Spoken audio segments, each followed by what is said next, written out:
అనుకుంటున్నాను. ఇన్ని సంవత్సరాలు ఆ విధంగా ఆదరించిన మిమ్మల్ని రాబోయే రోజుల్లో నేను మొన్ననే రిటైర్ కావాలనుకున్నాను.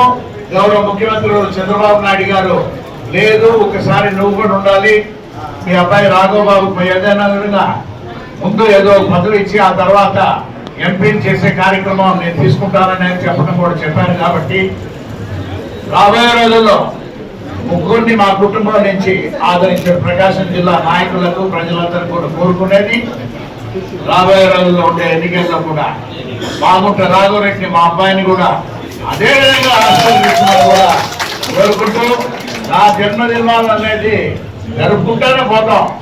ఎంత వయసు అనేది భగవంతుడు ఇచ్చినంత కాలం, కానీ యాక్టివ్గా ఉంటామా లేకపోతే ఇన్యాక్టివ్గా ఉంటామా అనేది అది ఒక మళ్ళీ భగవంతుడు ఒకటే నిర్ణయం చేయాలి. అయినా మీరు చూపించే ఆదరణతో కూడా రాఘవరెడ్డి గారు ఈ ప్రాంతాల్లో కూడా నాయకుడిగా ఉన్నప్పుడు మేము కూడా ఉండి సేవ చేసుకునే దానికి ఒక అవకాశాన్ని కూడా కల్పించవలసిందిగా ప్రకాశం జిల్లా నాయకులకు ప్రజలకు కూడా కోరుకుంటూ సెలవు తీసుకుంటున్నాను. జై హింద్.